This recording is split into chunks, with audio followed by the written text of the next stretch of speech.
नमस्कार दोस्तों, मेरा नाम है विजय कुमार। आप देख रहे हैं कॉमिक्स पिटारा चैनल को। तो चलिए दोस्तों, हम लोग कॉमिक्स पढ़ रहे थे कातिल खिलौने, और इसका पहला पार्ट मैंने अपने चैनल पर अपलोड कर दिया है। पहले पार्ट में मैंने इस कॉमिक्स को 15 पेज तक कवर कर लिया है। अब इस पार्ट में इसके आगे कहानी को शुरू करते हैं।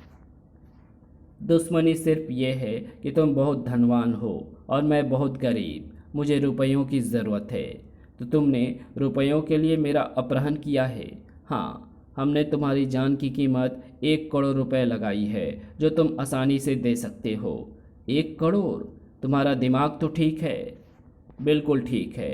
हमारी सूचना के अनुसार तुम यहाँ सुपर टॉयज की एजेंसी लेने आए हो, और हम जानते हैं कि उस फर्म से वही व्यक्ति व्यापार कर सकता है जिसके पास करोड़ों रुपए हो। अगर तुम्हारे पास 1 करोड़ भी नहीं है तो फिर तुम यहाँ क्यों आए हो?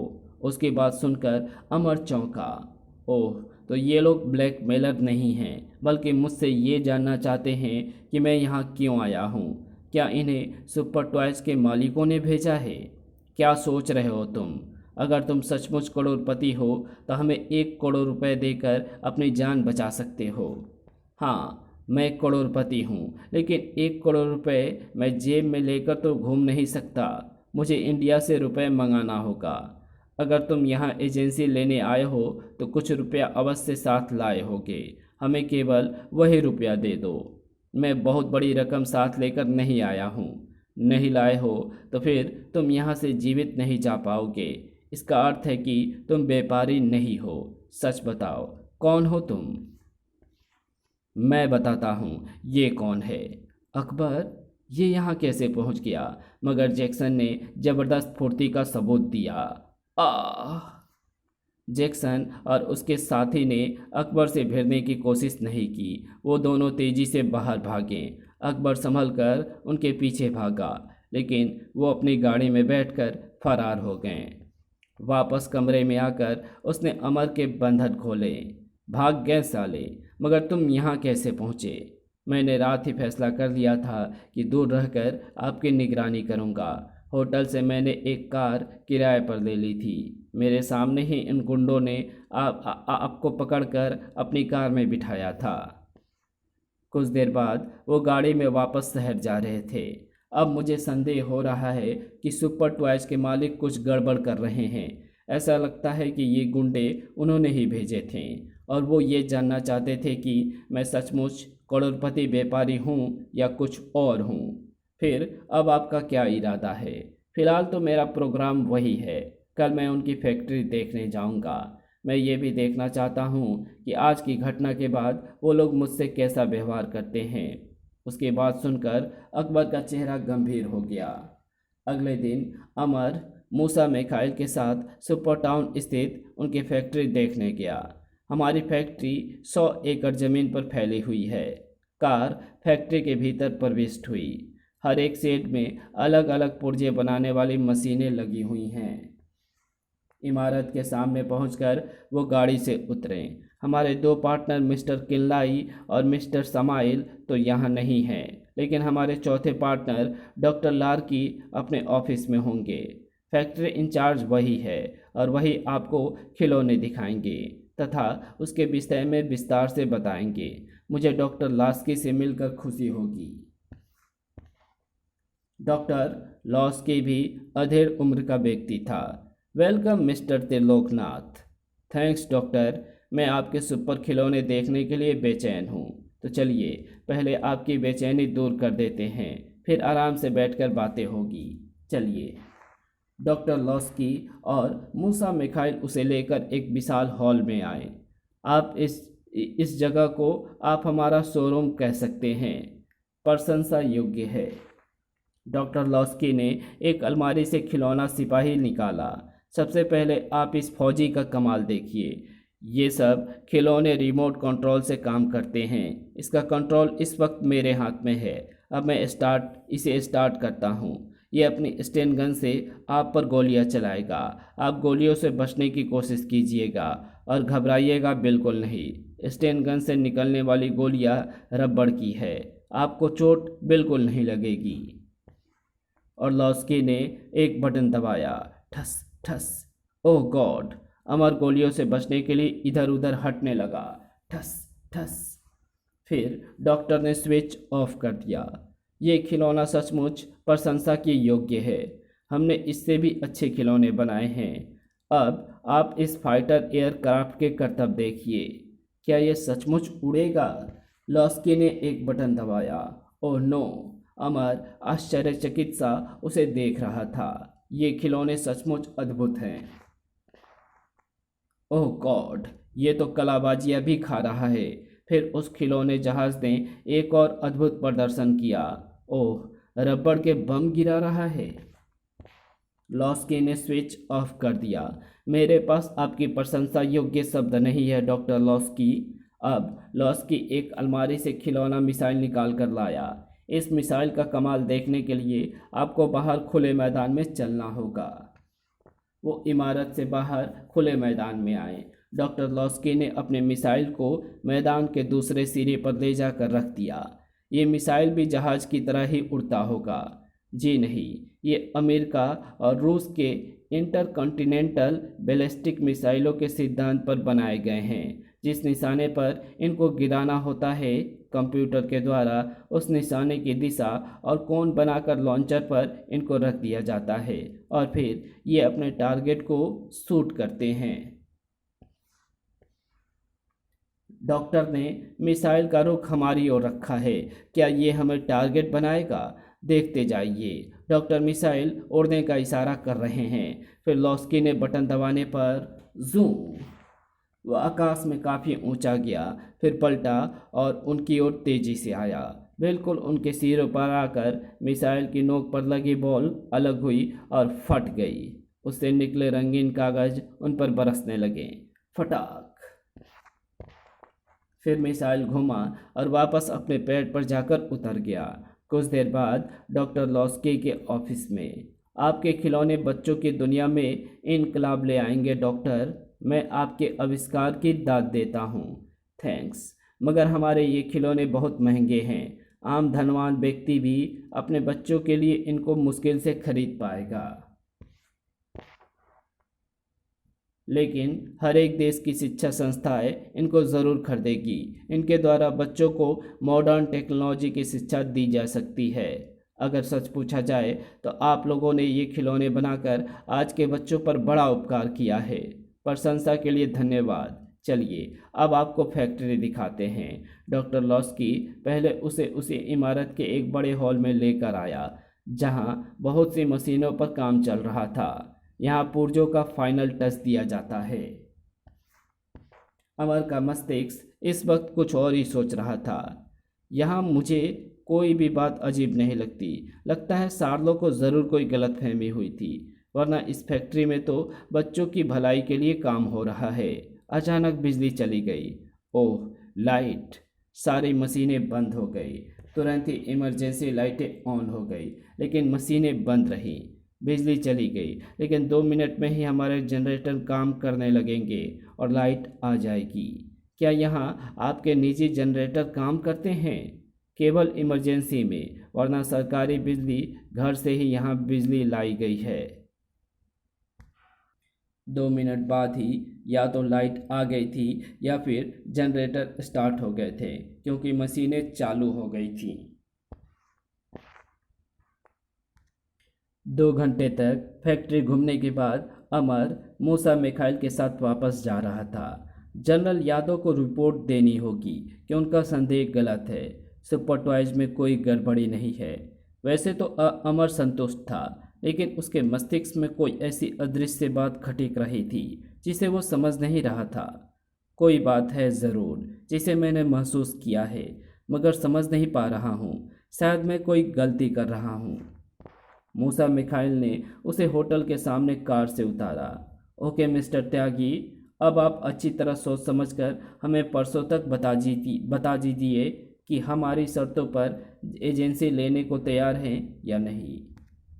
ओके। उसने अकबर को फैक्ट्री का सारा हाल सुना दिया। मुझे नहीं लगा कि वहाँ कोई गड़बड़ है। अब मैं यहाँ से वापस जाने की सोच रहा हूँ, लेकिन एक गड़बड़ है। कोई ऐसी बात ज़रूर है जिसे मैंने महसूस किया है, लेकिन उसे समझ नहीं पा रहा हूँ। तो मस्तिष्क पर जोर डालकर समझने की कोशिश कीजिए। क्या पता उसी बात के पीछे कहीं राज छुपा हो। अमर उस रात सो नहीं सका। क्या बात है वो? क्या महसूस किया था मैंने? लेकिन रात भर सोचने के बाद भी वो कुछ समझ भी नहीं पाया था। अगली सुबह वो अकबर के साथ शहर घूमने के लिए निकला। हम कल वापस चलेंगे, इसलिए आज कुछ तफरीह कर लेते हैं। तो फिर शहर से बाहर वाली झील पर चलते हैं। बहुत सुंदर जगह है। शहर से बाहर जाने के लिए उन्हें रेलवे क्रॉसिंग पर रुकना पड़ा। ये रेलवे क्रॉसिंग मुझे इंडिया से भी बोर करती है। और यहाँ भी ट्रेन गुजर गई। ट्रेन भी क्या धरती धकेल चीज़ है। यहाँ से दूर चली गई, मगर अभी तक धरती में कंपन महसूस हो रहा है। कंपन? फिर अमर के मस्तिष्क में एक पटाखा सा छूटा। कंपन? ओह अकबर, तुमने ये शब्द कहकर मेरी सारी मुश्किलें हल कर दी। हाँ, वो कंपन ही था, वाइब्रेशन थी। गाड़ी सड़क के किनारे रोको अकबर। क्या हुआ आपको? कोई भूत देख लिया क्या? अकबर ने गाड़ी सड़क के किनारे रोक दी। अब बताइए, क्या हुआ आपको? कल जब मैं फैक्ट्री की वर्कशॉप देखने गया था तो वहाँ की बिजली चली गई थी, और वो बिजली 2 मिनट बाद आई थी। उस समय मेरा हाथ एक बंद मशीन पर था, और पूरे समय तक मैं हल्का सा कंपन महसूस कर रहा था। बस यही बात मुझे कल से याद नहीं आ रही थी। इस बात में ऐसी क्या खास बात है? तुम मूर्ख हो। मैंने कहा ना कि वहाँ 2 मिनट तक बिजली नहीं थी। फिर वो कंपन कैसा था? एक ही बात है, फैक्ट्री में कोई कारखाना चल रहा था जिसमें कोई मशीन चल रही थी। कोई ऐसी मशीन जिसे वो सरकारी बिजली से नहीं चलाते, बल्कि उसके लिए स्पेशल जनरेटर लगा रखे हैं जो इस मशीन को कभी बंद नहीं होने देते।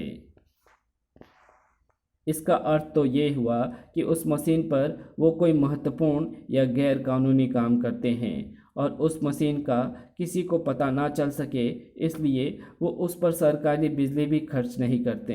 बिल्कुल ठीक। अब मैं उस फैक्ट्री में दोबारा जाऊंगा और ये रात जानने की कोशिश करूंगा कि वो कैसी मशीन है। दोबारा? आप वहाँ कैसे जाएंगे? छुपकर। और आज रात ही जाऊंगा, लेकिन अब मुझे आजूना की सीक्रेट सर्विस से सहायता लेनी होगी। जनरल यादव ने कहा था कि ज़रूरत पड़ने पर मैं आजूना सरकार की मदद ले सकता हूँ। उसी शाम आजूना सीक्रेट सर्विस के चीफ की ऑफिस में। आपने जो हालात बताए हैं उनसे तो यही लगता है कि उस फैक्ट्री में कोई गैर कानूनी काम हो रहा है। अगर आप कहें तो हम वहाँ सरकारी तौर पर छापा मारें। नहीं, पहले मैं वहाँ अकेला जाना चाहता हूँ। हो सकता है मेरा शक गलत हो और मेरी गलती के कारण आपको कष्ट उठाना पड़े और उन शरीफ लोगों की बदनामी हो। तो फिर ठीक है, आप अकेले ही जाइए, लेकिन हम मिलकर एक पूरी योजना तैयार करते हैं। और मैं आपको एक ऐसी चीज़ भी देना चाहूँगा जो इस मिशन पर आपके लिए बहुत उपयोगी रहेगी। उसके बाद 2 घंटे तक वो मिशन की प्लानिंग करते रहें। फिर उसी रात 11 बजे अकबर ने अमर को फैक्ट्री से कुछ दूर गाड़ी से उतारा। All the best. Thank you. Amar जो जैकेट पहने हुए था वो उसे सीक्रेट सर्विस के चीफ ने विशेष रूप से दी थी। वो फैक्ट्री के मुख्य द्वार की ओर नहीं गया, बल्कि घूमकर पिछली ओर पहुंचा। यहाँ भी कांटेदार तारों की बाड़ लगी थी। उसने जेब से कटर निकालकर तार काट डाले। कटे हुए तारों के बीच से गुजरकर वो चार दीवारी के निकट पहुंचा। इस दीवार पर आसानी से चढ़ा जा सकता है। उन लोगों ने सुरक्षा का कोई भी कड़ा प्रबंध नहीं किया है। तारों में भी करंट नहीं था, और ये दीवारें भी साधारण ऊंचाई की हैं। बड़ी सरलता से वो दूसरी ओर कूद गया। सामने ही वो बिल्डिंग थी जिसमें वो एक दिन पहले आ चुका था। यहाँ भी कोई पहरेदार नहीं है, कोई आवाज़ भी नहीं है। इसका अर्थ है कि फैक्ट्री में रात को काम नहीं होता। बिना किसी दिक्कत के वो इमारत तक पहुँच गया। दरवाज़ा खुला हुआ था। दरवाज़ा खुला होने का अर्थ है कि इमारत में कोई है। मुझे पहले डॉक्टर लॉस्की के दफ्तर में चलना चाहिए।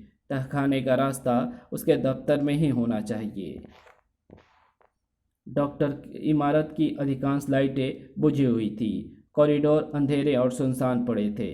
किसी रुकावट के बिना वो लॉस्की के ऑफिस तक पहुंच गया और दरवाज़ा खोलकर भीतर झांका। यहाँ तो अंधेरा है, भीतर प्रविष्ट होकर उसने दरवाज़ा बंद किया और जेब से टॉर्च निकालकर जलाई। ओह गॉड, ये दरवाज़ा तो कल यहाँ नहीं था। इसका अर्थ है कि यही तहखाने का गुप्त रास्ता है। दबे पांव चलते हुए वो गुप्त रास्ते में प्रविष्ट हुआ। हैरत है कि उन्होंने तहखाने पर भी पहरा नहीं लगाया है। सीढ़ियाँ उतरकर वो नीचे पहुंचा। अब वो एक चौकोर कमरे में था। ये तो स्टोर लगता है। ये सब उस खिलौने मिसाइलों की बॉल्स हैं जो फटकर रंगीन कागज बरसाती हैं। Hot lab? Oh God, hot lab तो किसी प्रयोगशाला के उस भाग को कहते हैं जिसमें आणविक शक्ति पर काम होता है। तो क्या ये एटॉमिक लेबोरेटरी है? उसने दरवाज़ा खोलने के लिए हाथ बढ़ाया, लेकिन तभी कमरे में एक स्वर गूंजा। उस दरवाजे को छूना मना है मिस्टर। अगर तुम अपनी कुशलता चाहते हो तो वापस ऊपर आ जाओ। अब अमर को अपनी गलती का एहसास हुआ। ओह, मैं समझ रहा था कि यहाँ कोई पहरा नहीं है, लेकिन अब समझा कि वो लोग छुपकर यहाँ की निगरानी रखते हैं, शायद टेलीविज़न कैमरों की सहायता से। तुम्हें चेतावनी दी जाती है कि तुरंत ऊपर आ जाओ, वरना अंजाम के तुम खुद जिम्मेदार होगे। वो वापस ऊपर आया और जैसे ही डॉक्टर लॉस्की के दफ्तर में कदम रखा, हैरान रह गया। आइए मिस्टर त्रिलोकनाथ त्यागी। उन चारों को देखकर अमर हैरान था। मूसा फिर बोला, सबसे पहले तो आपके पास जो भी हथियार हो निकाल कर इधर रख दीजिए। फिर बताइए कि आप वास्तव में कौन है और यहाँ चोरों की तरह क्यों आए थे। मैं आपकी न्यूक्लियर लेबोरेटरी देखने आया था। इसका मतलब है तुम व्यापारी नहीं हो बल्कि जासूस हो और हमारी जासूसी करने आए थे। आपने बिल्कुल ठीक समझा। असल में मेरा नाम अमर खन्ना है और मैं भारतीय जासूस हूँ। मुझे खुशी है कि मैंने आपकी न्यूक्लियर लेबोरेटरी का पता लगा लिया है। आप लोग ज़रूर कोई बड़ा षड्यंत्र रच रहे हैं। लेबोरेटरी देखकर तुमने क्या अंदाज़ा लगाया? केवल ये कि आप लोग एटॉमिक एनर्जी पर कोई अनुसंधान कर रहे हैं और ये खिलौने बनाने का काम सिर्फ आपका कवर है। इसकी आड़ में आप कुछ और चीज़ तैयार कर रहे हैं। आपका विचार बिल्कुल ठीक है मिस्टर जासूस। दरअसल हम एटम बम तैयार कर रहे हैं। Atom bomb? हाँ, हमारा ये राज एक और जासूस सार्लो परेरा भी जान गया था, लेकिन हमने उसे समाप्त करा दिया। तुम्हें भी अब यहाँ से जीवित तो जाना नहीं है, इसलिए मैं तुम्हारी जिज्ञासा शांत कर देता हूँ। नीचे कमरे में तुमने जो सुर्ख गेंदें देखी हैं वो सब शक्तिशाली एटम बम है। मैंने एटम बम को छोटा आकार देने में सफलता प्राप्त कर ली है। इसका मतलब तो ये हुआ कि आपकी वो मिसाइल्स भी।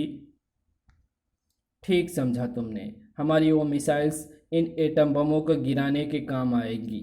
वो मिनी मिसाइल्स सचमुच की मिसाइल्स की तरह ही घातक है। तुम जानना चाहते हो कि हम क्या करने वाले हैं? ज़रूर जानना चाहूँगा।